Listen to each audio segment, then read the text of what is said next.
At the Parliament, the reactions from rival political parties stood in sharp contrast. For more, our National Assembly correspondent Shin Ha-young joins me now. Ha-young, welcome. So, what have you been hearing? Well, Sunny, the reaction from lawmakers across the aisle stands poles apart here at the National Assembly. The ruling People Power Party, which had hoped to overturn the impeachment, fell silent as the court unanimously removed Yoon from office. And Interim leader Kwon Young-se said that while the decision is regrettable, the party accepts the outcome and apologized. Take a listen. First and foremost, we sincerely apologize to the people. We take full responsibility for not fulfilling our role as the ruling party. We also regret failing to stop the Democratic Party's repeated legislative overreach and political tyranny in the opposition-controlled National Assembly.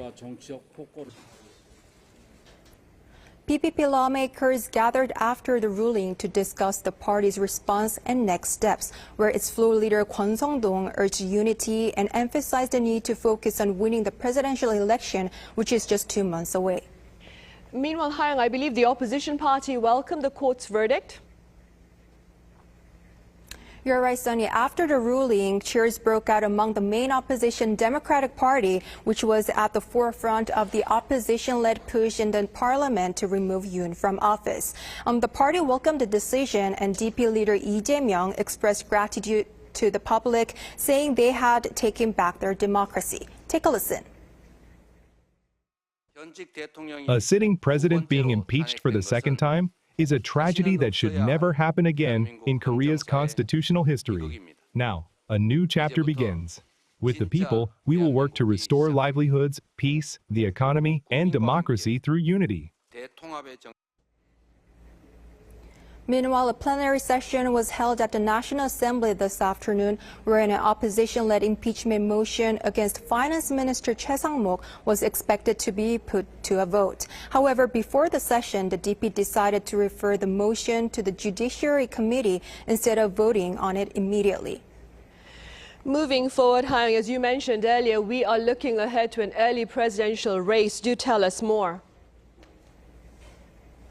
Right, Sunny. Rival parties are now set to kick off a 2-month race. All eyes are on the PPP, which had opposed impeachment, as the ruling could be a major blow with the presidential election just 60 days away.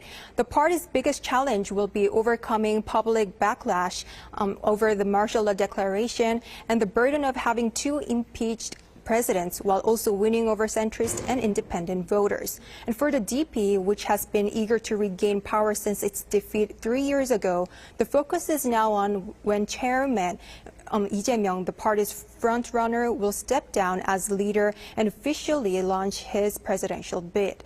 And meanwhile, addressing the public, acting President Han Duck-soo said on Friday that he will do his best to make sure the upcoming election and transition to the next government goes smoothly. Han also vowed to ensure stability in national security and diplomacy following the court's ruling. Take a listen. This is a serious moment in history, with a sitting president impeached for the second time. As acting president, I will make sure there are no gaps in national security and foreign affairs, maintaining a firm security posture.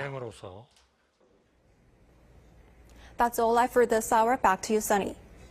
All right, Ha-young, thank you for the latest on the political front. That was our National Assembly correspondent, Shin Ha-young.